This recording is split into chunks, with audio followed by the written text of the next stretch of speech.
సమయంలో ఈ తక్కువ సమయంలోనే ఆల్రెడీ కట్టి ఉన్న ప్రాజెక్టులకు నీరు నింపలేని పరిస్థితిని సరిదిద్దే కార్యక్రమమే రాయలసీమ లిఫ్ట్.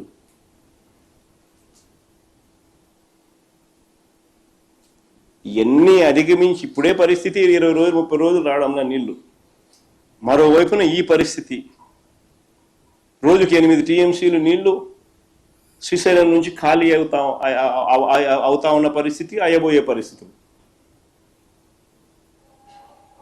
మరి 20-30 రోజుల లోపల ఏ రకంగా నీళ్లు రాయలసీమ ప్రాజెక్టులకు అందుతాయి? దాన్ని సరిదిద్దే కార్యక్రమమే ఈ రాయలసీమ లిఫ్ట్. కొత్త రిజర్వాయర్లు ఏం లేవు దీంట్లో. ఉన్న రిజర్వాయర్లకు నీళ్లు అష్యూర్డ్గా పోయి పంపించే కార్యక్రమమే ఈ project.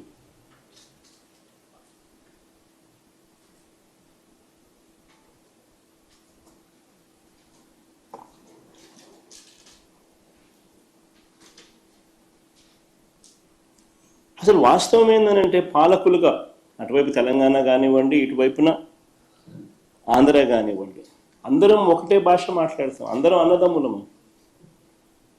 Nobody is against the other.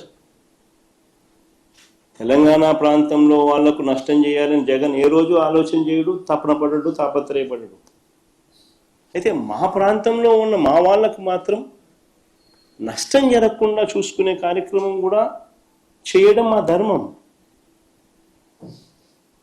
కొత్త రిజర్వాయర్లు ఏం కట్టడంలా, ఉన్న రిజర్వాయర్లకే నీళ్లు ఖచ్చితంగా ఆ రిజర్వాయర్లకు చేర్చగలిగే కార్యక్రమం చేయలేకపోతే చరిత్రహీనులమవుతాం. This is what we have done.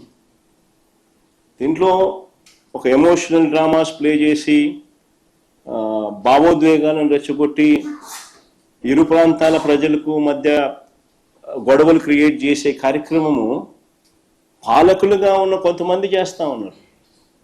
తప్పది. ఫ్యాక్ట్స్ కరెక్ట్గా చెప్పాలి.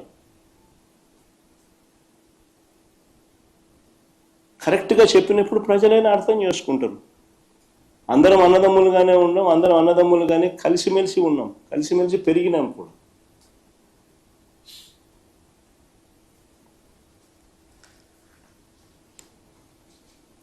గతంలో కూడా రాయలసీమలో ఉన్న ఏ ప్రాజెక్టు కూడా పూర్తి వాడుకోలేని పరిస్థితి.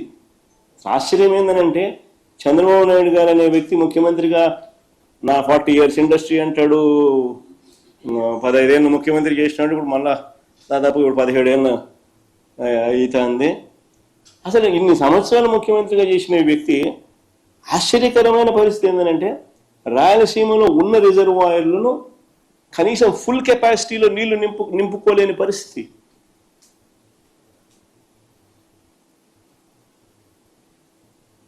ఆశ్చర్యం కలిగిస్తుంది ఈ విషయాలు. ఇదే పెద్దమంది చంద్రబాబు నాయుడు గారు ప్యాకేజీలు విడగొడతాడు, జీవో నెంబర్ 22, జీవో నెంబర్ 63 అని చెప్పి డబ్బులు ఎత్తే దానికోసం జీవోలు జారీ చేస్తాడు. రేట్లు పెంచేసి నామినేషన్ పద్ధతిలో దోచుకునే కార్యక్రమాలు చేస్తాడు, వర్కులు ఇచ్చి. పేరుకు రిజర్వాయర్లు ఉన్నాయి కానీ నీరు నింపలేని పరిస్థితి. మేము అధికారంలోకి వచ్చిన తర్వాత ఒక్కొక్కటిగా దీన్ని సరిదిద్దుతూ వస్తూ ఉన్నాం. మేము అధికారంలోకి వచ్చిన తర్వాతనే మొట్టమొదటిసారిగా దీన్ని సరిదిద్దే విధంగా అడుగులు పడ్డాయి. Telugu Ganga link canal 0 to 18 kilometers design discharge పంపించుకోలేని పరిస్థితి. 500 కోట్లు మేము ఖర్చు పెట్టి డిజైన్ డిశ్చార్జ్ మేరకు 15,000 క్యూసెక్లు దాంట్లో పంపించే విధంగా దాన్ని రిపేర్ చేసి